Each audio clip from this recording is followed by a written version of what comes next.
वालेकुम। उम्मीद है आप सब खैरियत से होंगे। फैक्ट्स विद अली आबिद में आज हम जिस टॉपिक पर लेक्चर बनाएंगे वो है कि बच्चा अगर ज़हनी या जिस्मानी तौर पर कमज़ोर है या उसकी सेहत बहुत ज़्यादा ख़राब है या बच्चा बहुत बीमार रहता है या वो किसी बीमारी से रिकवर नहीं कर रहा है या किसी भी किस्म की कोई मुसीबत परेशानी किसी इंसान को, किसी फैमिली में या किसी बच्चे को या किसी भी माशरे में है, तो उसको किस तरह से कुरान और हदीस की रोशनी में हम दूर कर सकते हैं। तो इसके लिए 3 बेहतरीन मसनून वज़ाइफ जो अल्लाह के नबी मोहम्मद रसूलुल्लाह सल्लल्लाहु अलैहि वसल्लम भी किया करते थे। सबसे पहला वजीफ़ा है ला इलाहा इल्ला अंता सुबहानका इन्नी कुन्तु मिनज़ ज़ालिमीन। ये सही सुनन तिरमिज़ी में 3505 नंबर हदीस है कि जब भी किसी चीज़ के बारे में दुआ की जाती है अल्लाह पाक से ये वाला वजीफ़ा पढ़ के कि ला इलाहा इल्ला अंता सुबहानका इन्नी कुन्तु मिनज़ ज़ालिमीन, तो अल्लाह पाक उस दुआ को बिल्कुल कबूल और मंजूर फरमाता है। ये आयत मिशकात में भी 2292 नंबर के साथ है और कुरान पाक में सूरह अंबिया में आयत नंबर 87 और 88 में है। आप सल्लल्लाहु अलैहि वसल्लम ने फरमाया कि कोई भी शख्स किसी भी मुसीबत, परेशानी या किसी वजह से अल्लाह को इस दुआ के साथ पुकारेगा तो अल्लाह पाक उसकी दुआ को ज़रूर कबूल फरमाएगा। किसी भी किस्म की बीमारी हो, तकलीफ़ हो, दुख हो, परेशानी हो, तो हमने इस वजीफ़े के साथ अल्लाह पाक को पुकारना है।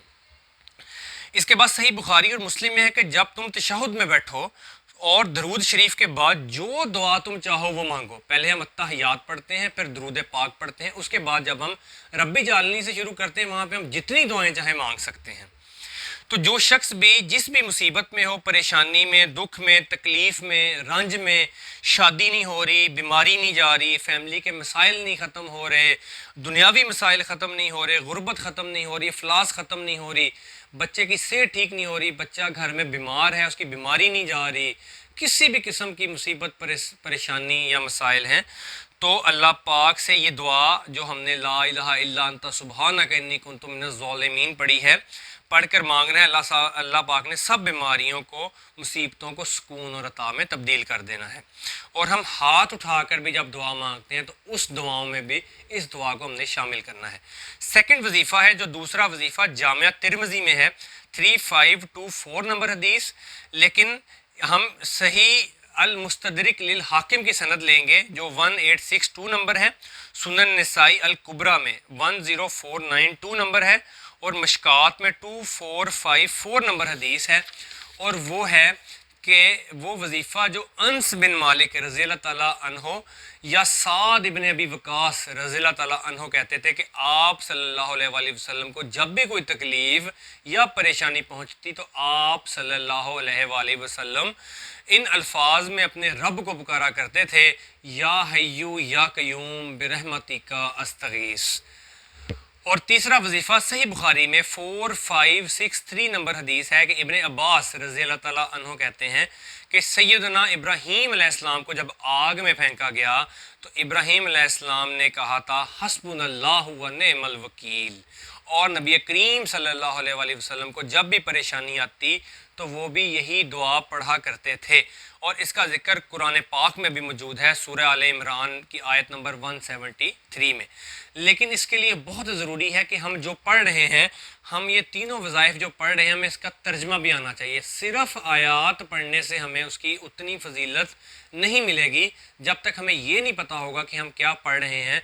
तो हमें उसका तर्जमा भी आना चाहिए ताकि हम जो अल्लाह पाक से मांगें हमारे दिल में भी ये हो कि हम क्या मांग रहे हैं और किस मकसद के लिए मांग रहे हैं। तो पहला वजीफ़ा था ला इलाहा इल्ला अंता सुबहानका इन्नी कुन्तु मिनज़ ज़ालिमीन। तो इसका तर्जुमा है तेरे सिवा कोई इबादत के लायक नहीं, यकीनन मैं ही ज़ालिम था। सेकंड वजीफ़ा है या हय्यू या कयूम बिरहमतिका अस्तगीज़ कि ए हमेशा ज़िंदा रहने वाले और सब के थामने वाले, बस तेरी रहमत से फरियाद है और तू ही मेरा सब हाल दुरुस्त कर दे। और तीसरा वजीफ़ा है हस्बुनल्लाहु व निअमल वकील कि मैंने अल्लाह ही पर भरोसा किया और वही बेहतर कारसाज है। और ये सवाल भी हमसे एक इंडिया में से शायद वो क्वेश्चन आया था कि इस तरह करके ایک بچہ ہے ہمارے گھر میں اور وہ ٹھیک نہیں ہو رہا، اس کی بیماری ٹھیک نہیں ہو رہی، اس کا وزن نہیں بڑھ رہا، اور بڑے وہ مسائل میں تھے وہ فیملی والے، انہوں نے وہ کمنٹ باکس میں ایک کویسچن پوچھا تھا، تو آپ نے یہ تینوں وظائف پڑھنے ہیں، اور یہ تینوں وظائف پڑھنے کے ساتھ آپ نے ان کا ترجمہ بھی یاد کرنا ہے، اور اس کو بھی آپ نے کبھی کبھی دن میں پڑھ لیا کرنا ہے، اللہ پاک سے ہاتھ اٹھا کر بھی دعا کرنی ہے، اور نماز میں تشہد اور درود پاک کے بعد جب دعا مانگنی ہے تو اللہ پاک سے ان دعاؤں کے ساتھ مانگنا ہے، انشاءاللہ چند دن میں ہی بہتری ہونی شروع ہو جائے گی۔ امید ہے آج کا یہ فضیلت والا لیکچر ہمیں سمجھ آ گیا ہوگا۔ انشاءاللہ ہم نیکسٹ ویڈیو میں ایک اور اسی طرح کے فضائل والے لیکچر کے ساتھ حاضر ہوں گے۔ السلام علیکم۔